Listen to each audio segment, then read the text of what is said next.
Hey everyone, Tinglish teacher here. Welcome back to our channel. I hope everyone is doing well. ఈ రోజు కూడా మీ అందరికీ మరొక మంచి వీడియో. అయితే వీడియో స్టార్ట్ చేయబోయే ముందు ఈ వీడియో డిస్క్రిప్షన్లో మీ అందరికీ ఉపయోగపడే మంచి ప్రొడక్ట్స్ని ట్యాగ్ చేశాను. అవి మీకు నచ్చితేనే లింక్ క్లిక్ చేసి పర్చేస్ చేయండి. ఇప్పుడు ఈ వీడియోలో మనం డైలీ చాలా ఫ్రీక్వెంట్గా యూస్ చేస్తూ ఉండే మరికొన్ని సెంటెన్సెస్ని ఇంగ్లీష్లో ఈజీగా ఏ విధంగా చెప్పాలో క్లియర్గా ఎగ్జాంపుల్స్తో చూసేద్దాం. సో మీకు గనక వీడియో అలాగే వీడియోలో ఉన్న సెంటెన్సెస్ నచ్చితేనే ఒక లైక్ చేయండి.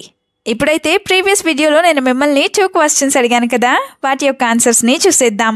ఫస్ట్ వన్ ఈజ్ గుర్తుందా లేదా నీకు గుర్తుందా. దీన్ని ఇంగ్లీష్లో డూ యూ రిమెంబర్ ఈ విధంగా అడుగుతాం. Now the second question is నాకు మతిమరుపు ఉంది. ఈ సెంటెన్స్ని ఇంగ్లీష్లో I have amnesia or I have forgetfulness ఈ విధంగా చెప్తాం. ఇప్పుడు ఈ వీడియోలో మీకోసం 2 క్వశ్చన్స్ అయితే ఉంటాయి కదా, వాటిలో ఫస్ట్ వన్ ఈజ్ రావి చెట్టు. రావి చెట్టుని చాలాసార్లు చూసుంటారు కదా, అయితే దీన్ని ఇంగ్లీష్లో ఏ విధంగా చెప్తాం? What do we call this in English? Let me know in the comments. Now the second question for you which is నువ్వు నా బుర్ర తినకు లేదా నా మెదడు తినకు. ఈ సెంటెన్స్ని ఇంగ్లీష్లో ఏ విధంగా చెప్తామో మర్చిపోకుండా కామెంట్ సెక్షన్లో కామెంట్ చేసి చెప్పేయండి. ఇప్పుడైతే లేట్ చేయకుండా మన వీడియోని మొదలు పెట్టేద్దాం. Let's get started. First sentence of this video is పెద్దవాళ్ళు నీ మంచికే చెప్తారు ఇలా అంటూ ఉంటారు కదా, అయితే దీన్ని ఇంగ్లీష్లో adults say everything for your good. Adults say everything for your good or for your own good అంటే పెద్దవాళ్ళు ప్రతిదీ కూడా మంచి కోసమే చెప్తారు అని. Now the first example is we should try to think regardless of what the elders say. We should try to think regardless of what elders say.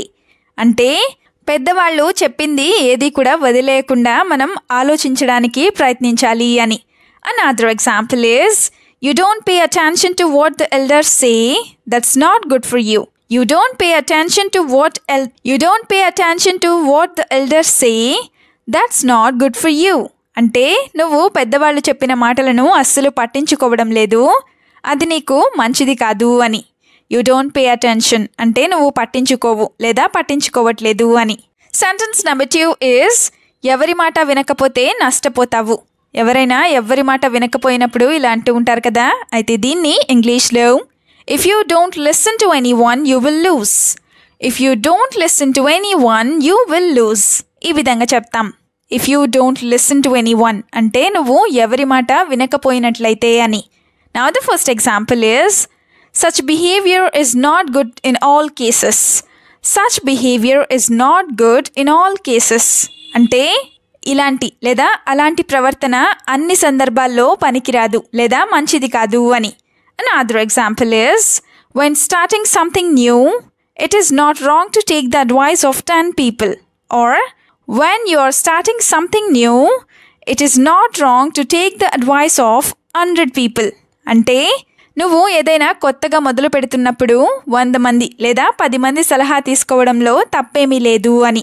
Sentence number 3 is అందరి సలహా తీసుకో ఇలా కూడా చెప్తూ ఉంటారు కదా, సో దీన్ని ఇంగ్లీష్లో యూ టేక్ ఎవ్రీవన్స్ అడ్వైస్ ఈ విధంగా చెప్తాం.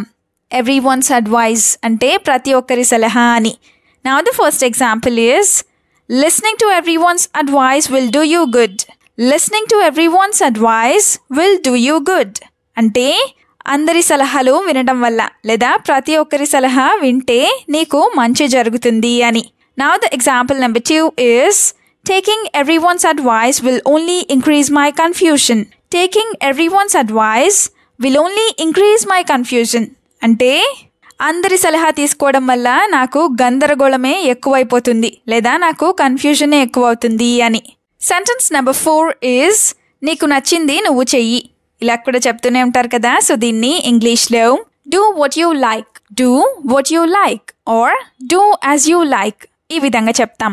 ఇప్పుడైతే ఎగ్జాంపుల్స్ని చూద్దాం. First one is take everyone's advice and follow the advice you like or take everyone's advice and follow what you like అంటే అందరి సలహా తీసుకో, అందులో నీకు నచ్చింది మాత్రమే నువ్వు పాటించు అని. Now the second example is it seems to me that doing this will do you good. It seems to me that doing this will do you good. అంటే ఈ పని చేయడం వల్ల నీకు మంచి జరుగుతుందని నాకు అనిపిస్తోంది అని. సెంటెన్స్ నెంబర్ 5 ఈజ్ కరెక్ట్ అని ఎలా అనుకుంటున్నావు లేదా సరైనదే అని ఎలా అనుకుంటున్నావు. ఇలా కూడా చాలాసార్లు అంటూ ఉంటారు కదా. సో దీన్ని ఇంగ్లీష్లో how do you think that is correct or how do you think that this is correct ఈ విధంగా అడుగుతాం. అంటే నువ్వు ఇది లేదా అది సరైనదే అని ఎలా అనుకుంటున్నావు అని. Now the first example is if you think that what you think is right, then it is your stupidity. If you think that what you think is right, then it is your stupidity. అంటే నువ్వు ఆలోచించిందే సరైనదే అని నువ్వు అనుకున్నట్లయితే అది నీ మూర్ఖత్వమే అవుతుంది అని. స్టూపిడిటీ అంటే మూర్ఖత్వం అని. Another example is what you think is right doesn't seem right to me. What you think is right doesn't seem right to me. అంటే నువ్వు ఏదైతే సరైనది అని అనుకుంటున్నావో అది నాకు కరెక్ట్ అని అనిపించడం లేదు అని. సెంటెన్స్ నెంబర్ 6 ఈజ్ సలహా ఇచ్చేవారు ఎవ్వరూ లేరు. ఇది కూడా చాలా సందర్భాల్లోనే అంటూ ఉంటారు కదా. అయితే దీన్ని ఇంగ్లీష్లో there is no one to advise or there is no one to advise me ఈ విధంగా చెప్తాం. అదే at that time there was no one who told me all this. అంటే ఆ టైంలో ఇవన్నీ నాకు చెప్పేవాళ్ళు ఎవ్వరూ లేరు అని. Now the first example is you have many people who say all these things so listen carefully or you have many people who say all these things so listen to them carefully. అంటే ఇవన్నీ లేదా అవన్నీ చెప్పేవాళ్ళు నీకు చాలామంది ఉన్నారు కాబట్టి వారి మాటలు జాగ్రత్తగా విను అని. Now the example number 2 is they tell you what you don't know or they all tell you what you don't know. అంటే వాళ్ళందరూ కూడా నీకు తెలియనివే చెప్తారు అని. నెక్స్ట్ సెంటెన్స్ ఈజ్ నీ సలహా నీ దగ్గరే పెట్టుకో. ఇది చాలాసార్లు యూస్ చేస్తూ ఉంటారు కదా. సో దీన్ని ఇంగ్లీష్లో keep your advice to your self. Keep your advice to your self ఈ విధంగా చెప్తాం. అంటే నీ సలహా నీ దగ్గర పెట్టుకో అని. Now the first example is you only talk and don't do a thing so don't give me advice. Or you only talk and don't do a single thing so don't give me advice. అంటే నువ్వు మాటలు మాత్రమే మాట్లాడతావు ఒక్క పని కూడా చేయవు కాబట్టి నువ్వు నాకు ఎటువంటి సలహాలు ఇవ్వకు అని. Another example is you are giving me all useless advice so keep your mouth shut. You are giving me all useless advice so keep your mouth shut. అంటే నువ్వు నాకు అన్ని పనికి మాలిన సలహాలే ఇస్తున్నావు కాబట్టి నువ్వు నీ నోరు మూసుకొని ఉండు అని. Now the last sentence is ఏం ఆలోచించావో చెప్పు. ఇలా కూడా చాలాసార్లు అంటూ ఉంటారు కదా. అయితే దీన్ని ఇంగ్లీష్లో tell me what you think. Tell me what you think ఈ విధంగా అడుగుతాం. వాట్ యూ థింక్ అంటే నువ్వు ఏం ఆలోచించావు అని. Now the first example is you already wasted a lot of time so think quickly and tell me. You already wasted a lot of time, so think quickly and tell me. అంటే నువ్వు ఇప్పటికే చాలా time లేదా చాలా సమయం waste చేశావు కాబట్టి త్వరగా ఆలోచించి నాకు చెప్పు అని. ఇప్పుడైతే సెకండ్ ఎగ్జాంపుల్ ఏంటో చూద్దాం. Remember that once time and age or over they never come back. Remember that once time and age or over they never come back.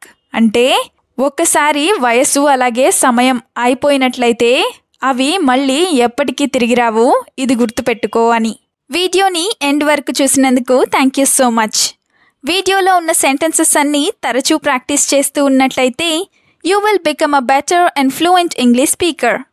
ఈ వీడియో మీకు ఏ విధంగా అనిపించిందో మీ ఫీడ్బ్యాక్ని మాత్రం తప్పనిసరిగా కామెంట్ సెక్షన్లో కామెంట్ చేసి చెప్పండి.